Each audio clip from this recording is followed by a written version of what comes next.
Avez-vous déjà réfléchi à la façon dont les premiers instants de votre journée peuvent façonner tout ce qui suit? Croyez-vous que votre routine matinale puisse être une porte d'accès à la direction et protection divine? Mes amis, aujourd'hui nous nous embarquons pour un voyage qui fait vibrer l'âme à travers le psaume 5. Ce psaume est plus qu'un simple ensemble de versets bibliques. C'est une prière du matin. Lorsqu'il est bien compris et appliqué, il peut inviter la direction et la protection de Dieu dans votre vie. Je ferai aussi une puissante prière avec vous au nom de Jésus. Ouvrez votre cœur pour recevoir ces bénédictions. Le psaume 5 est comme une tasse de café spirituel du matin qui réveille nos âmes et nous prépare pour la journée à venir. Ce psaume nous enseigne le pouvoir de commencer notre journée avec Dieu, en recherchant sa direction, sa protection et sa sagesse pendant que nous faisons face à ce qui vient sur notre chemin. Il nous rappelle que même quand nous sommes entourés de défis ou de personnes qui nous veulent du mal, Dieu est avec nous. En nous connectant avec Dieu dès le matin, nous donnons le ton pour une journée remplie de ses bénédictions, sa joie et sa faveur. Ce psaume n'est pas seulement de la poésie, c'est une promesse de Dieu qui nous dit que quand nous nous tournons vers lui, surtout au début de notre journée, nous nous armons d'outils divins qui feront de chaque moment un moment victorieux. Alors, faisons du psaume 5 une partie régulière de notre routine du matin et voyons comment Dieu agira de façon miraculeuse dans nos vies. Examinons de près chaque verset de ce psaume pour bien comprendre comment il peut être le fondement de nos matins, nous conduisant à marcher dans la direction et la protection de Dieu. Le verset 1 du psaume 5 est un cri pour attirer l'attention de Dieu. Il dit « Prête l'oreille à mes paroles, ô Éternel, écoute mes gémissements. » Le psalmiste commence par un cri à Dieu pour qu'il écoute ses paroles et ses pensées. C'est plus que simplement dire « Hey Dieu, es-tu là ?» C'est une supplication sincère pour obtenir l'attention divine. Mes amis, quand nous nous réveillons le matin, avant de faire défiler nos réseaux sociaux ou de vérifier nos courriels, notre première préoccupation devrait être d'accorder à Dieu toute notre attention. Cela signifie prendre le temps de prier, lire sa parole et inviter le Saint-Esprit à nous guider pendant la journée. En donnant à Dieu les premiers moments de notre journée, nous établissons des fondations spirituelles qui nous aideront à marcher dans sa direction et sa protection. Avez-vous déjà entendu parler de l'histoire d'Anne, la mère de Samuel? Dans le livre de 1 Samuel 1, versets 10 à 11, nous voyons qu'elle a déversé son cœur à Dieu dans une profonde angoisse et qu'il l'a écouté. Nous pouvons également commencer nos matinées avec le même niveau de concentration intentionnelle et de sincérité ouverte dans nos prières à Dieu. Cela ouvre la voie à une relation significative avec lui, dans laquelle nous savons que nous sommes entendus. Les mots « prête l'oreille à mes paroles » nous incitent à nous rappeler que Dieu s'intéresse à nos préoccupations individuelles et pas seulement aux grandes questions mondiales. Nous ne sommes pas trop petits pour attirer l'attention de Dieu. Ne croyons jamais que nos problèmes sont trop insignifiants pour que Dieu nous écoute. Il n'est pas seulement le Dieu de toute la création, il est aussi le Dieu de l'individu. Alors, chaque jour, comme le psalmiste, commençons notre journée par un cri à Dieu, pour qu'il écoute nos paroles et nos pensées. Commençons notre journée par la prière. Le verset 2 est un appel au roi. Il dit « Sois attentif à mes cris, mon roi et mon Dieu.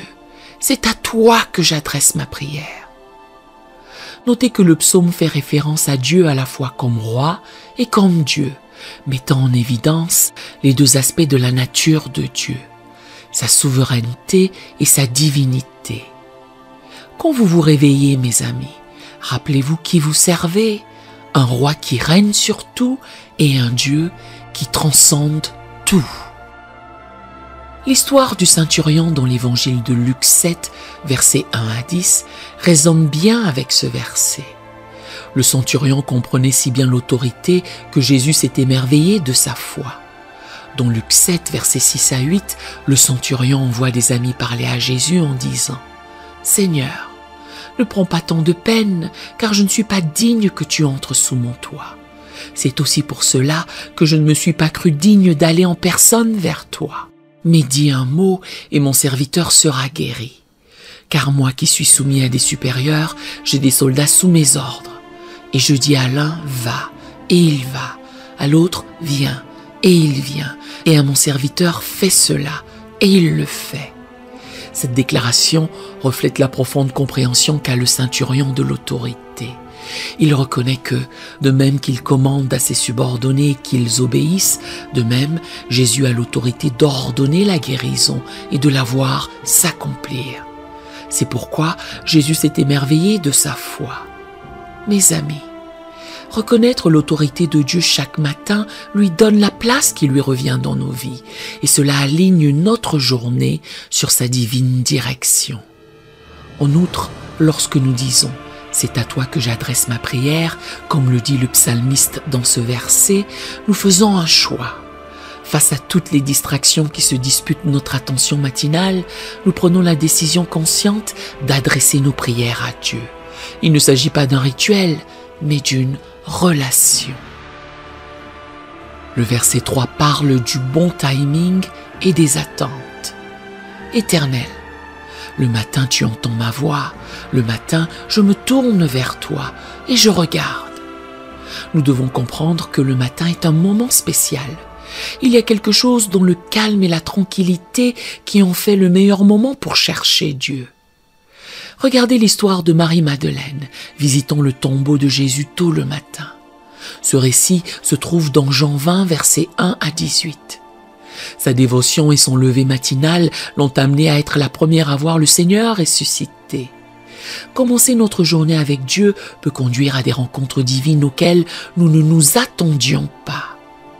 Le psalmiste ne se contente pas de prier, il lève les yeux en anticipant une réponse. C'est une leçon sur la manière d'approcher Dieu avec nos préoccupations.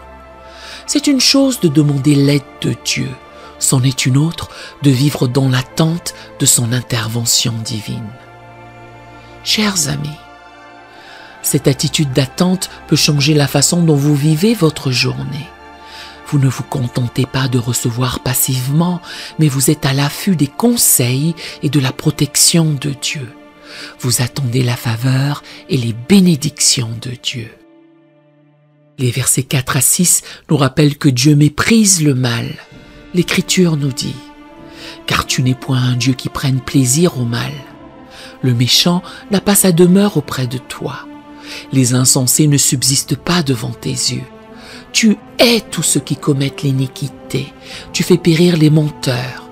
L'Éternel abhorre les hommes de sang et de fraude. » Ici, le psalmiste met en évidence la pureté et la justice de Dieu. En d'autres termes, il dit « Dieu, je sais qui tu es saint et juste. » Reconnaître le caractère de Dieu chaque matin est important, car cela aide à établir la norme pour nos actions tout au long de la journée. Avez-vous déjà réfléchi à l'histoire d'Ananias et de Saphira dans le Nouveau Testament? Leur récit se trouve dans le livre des Actes des Apôtres, chapitre 5, versets 1 à 11. Ils ont menti au Saint-Esprit et ont été immédiatement jugés. Ce jugement ne fut pas donné parce que Dieu n'est pas aimant, mais parce que Dieu est saint. Lorsque nous commençons notre matinée en reconnaissant la sainteté de Dieu, cela nous rappelle que nous devons marcher dans l'intégrité et la justice. Souvenons-nous de ceci. Notre Dieu est un Dieu juste. Il est contre la méchanceté sous toutes ses formes. Lorsque nous nous associons à lui le matin, nous choisissons le camp de la justice, et c'est là l'endroit le plus sûr et le plus puissant où se trouver. Le verset 7 parle du lieu de culte. Il dit « Mais moi, par ta grande miséricorde, je vais à ta maison, je me prosterne dans ton saint temple avec crainte. » Entrer dans la maison de Dieu évoque non seulement les églises ou synagogues physiques, mais aussi un espace sacré dans nos cœurs où nous permettons la présence de Dieu.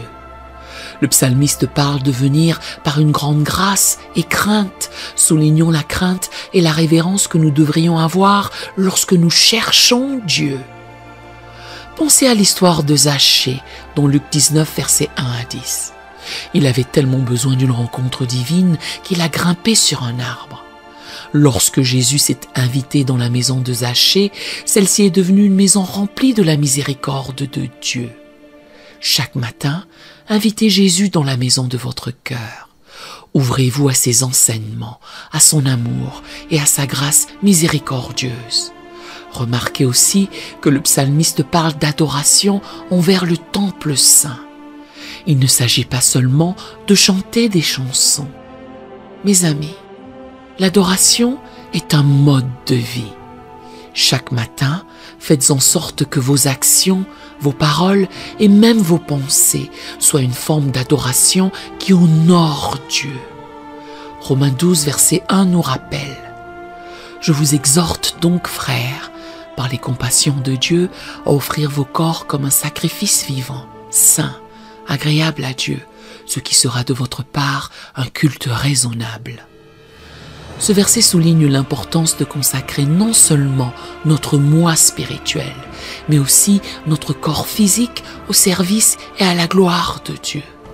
Cela inclut ce qui vient d'être mentionné.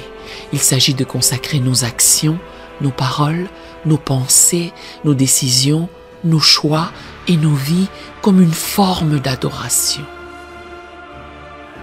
Le verset 8 est une supplique pour obtenir la direction divine. L'Écriture dit « Éternel, conduis-moi dans ta justice à cause de mes ennemis. Aplanis ta voie sous mes pas. » Chercher la direction divine n'est pas seulement pour notre bien, cela établit aussi une norme devant ceux qui pourraient souhaiter nous voir chuter. Le psalmiste demande un chemin droit, un sentier sans détour ni piège. Pensez aux disciples sur la route d'Emmaüs, dans Luc 24, versets 13 à 35. Bien qu'ils aient d'abord marché dans la déception et la confusion après la crucifixion de Jésus, leur chemin est devenu clair lorsqu'ils ont reconnu le Christ ressuscité.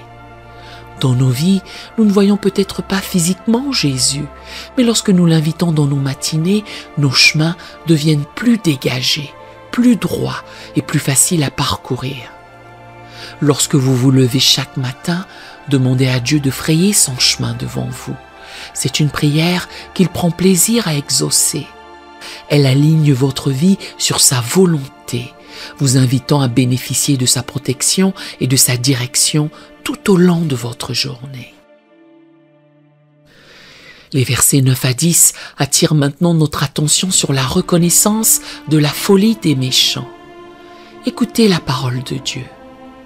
Car il n'y a point de sincérité dans leur bouche, leur cœur est rempli de malice, leur gosier est un sépulcre ouvert, et ils ont sur la langue des paroles flatteuses. Frappe-les comme des coupables, ô Dieu, que leurs desseins amènent leur chute, précipite-les au milieu de leurs péchés sans nombre, car ils se révoltent contre toi. Le psalmiste ne nie pas la réalité du mal dans le monde. Il y a ceux dont les intentions sont loin d'être nobles. En reconnaissant cela, il souligne aussi pourquoi s'aligner sur Dieu est essentiel. Prenons l'histoire d'Acan dans le livre de Josué, chapitre 7. Son péché caché a entraîné la calamité pour les Israélites. Ce n'est que lorsque le péché a été exposé et sanctionné que le peuple a retrouvé son équilibre spirituel. De même, le fait de reconnaître les influences de la méchanceté et de prier contre elles établit les limites de la protection de Dieu dans nos vies. Enfin, les versets 11 à 12 mettent l'accent sur la promesse de joie et de protection. Ils disent « Alors, tous ceux qui se confient en toi se réjouiront. Ils auront de l'allégresse à toujours et tu les protégeras. Tu seras un sujet de joie pour ceux qui aiment ton nom. Car tu bénis le juste, ô Éternel, Tu l'entoures de ta grâce comme d'un bouclier. Quelle puissante conclusion de ce beau psaume! Le psalmiste résume les avantages de mettre notre confiance en Dieu. La joie, la protection et la faveur. Ce ne sont pas que des concepts abstraits, mais des expériences quotidiennes qui viendront quand nous donnons la priorité à Dieu chaque matin. Considérez l'histoire de Josaphat et du peuple de Juda dans 2 Chroniques chapitre 20. Ils ont fait face à une grande armée, mais ont choisi de mettre leur confiance en Dieu. Quel en a été le résultat? La protection divine et une victoire écrasante. Leur joie était indicible et la faveur de Dieu évidente. Mes chers amis, le psaume 5 est un guide spirituel complet pour introduire la protection divine, la sagesse et la joie dans votre journée. Alors que nous faisons face à aujourd'hui, portons l'essence du psaume 5 dans nos cœurs. Avec Dieu comme guide et protecteur, nous sommes imbattables. Si Dieu est pour nous, qui sera contre nous? Maintenant, à tous ceux qui m'entendent, allons vers le Seigneur dans la prière. Je voudrais que vous fassiez cette prière avec moi pour que vous puissiez en recevoir toutes les bénédictions. Prions notre Dieu plein de grâce et de miséricorde. Éternel Dieu Tout-Puissant, Père Céleste, Tu es l'auteur et le consommateur de notre foi, l'alpha et l'oméga, le commencement et la fin. Tu es mon roi et mon Dieu. J'honore et loue ton saint nom. Je te remercie pour le don de la vie et de tes bénédictions. Ton amour durera toujours et tes compassions se renouvellent chaque matin. Seigneur, je viens devant toi humblement, avec action de grâce et louange. Je suis reconnaissant pour la joie de ton salut et pour ta faveur qui m'entoure comme un bouclier. C'est la journée que l'Éternel a faite. Qu'elle soit pour moi un sujet d'allégresse et de joie. Je te demande de pardonner mes péchés et mes manquements. Purifie-moi de toute injustice, comme je pardonne aussi à ceux qui m'ont offensé. Au nom de Jésus, je répudie tous les plans de l'ennemi pour me faire dérailler, moi et mes proches. Je déclare que les plans et pièges de l'ennemi seront réduits à néant. Père, guide-moi dans toutes mes voies, alors que je ne m'appuie pas sur ma sagesse et que je te reconnais dans toutes mes voies. Je prie pour tes continuelles bénédictions dans ma vie. Que ce jour soit rempli de miracles inattendus, de rencontres divines et d'opportunités qui viennent de toi seul. Qu'il y ait une abondance dans chaque domaine de ma vie, spirituellement, émotionnellement, professionnellement, amoureusement, physiquement et financièrement.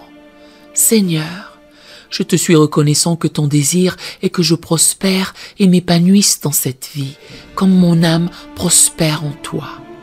À mesure que je prospère, fais de moi un canal de bénédiction pour les autres et une contribution à l'avancement de ton royaume sur terre.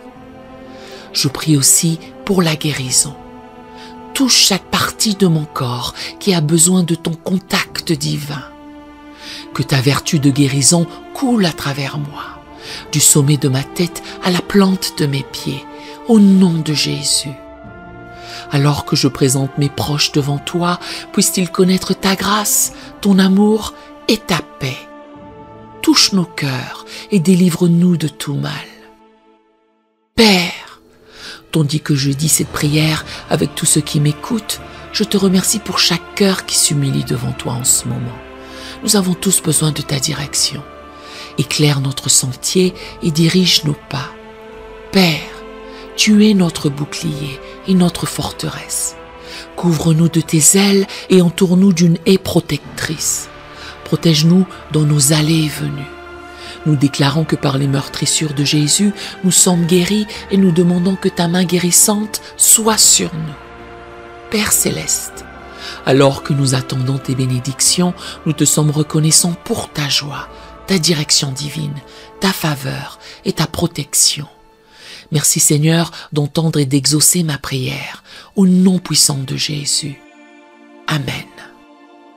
Nous aimerions vous donner l'opportunité de faire de Jésus le Seigneur de votre vie. Voulez-vous bien prier avec moi? Dites Seigneur Jésus, je me repens de mes péchés. Viens dans mon cœur. Je fais de toi mon Seigneur et Sauveur. Et merci Seigneur pour le baptême du Saint-Esprit en moi. Dans le nom de Jésus. Par cette simple prière, nous croyons que le Saint-Esprit vous conduit sur le chemin de la nouvelle naissance. Allez dans une bonne église qui est fondée sur la parole de Dieu, passez par les eaux du baptême et donnez à Dieu la première place. N'hésitez pas à laisser vos requêtes de prière dans la section des commentaires pour que nous les présentions à Dieu pour votre bénédiction et victoire. Nous invitons humblement tous les croyants sur YouTube et dans le monde entier à se joindre à nous dans la prière pour vous dès qu'ils verront votre commentaire. Sachez que même si vous ne voyez pas de réponse à votre requête, nous avons prié pour vous. Nous portons activement chaque requête à Dieu en accord avec sa volonté. Tenez-vous ferme dans la foi avec nous pendant que nous prions. À Dieu soit toute la gloire. Que la grâce et la paix de notre Seigneur Jésus-Christ soient avec vous tous.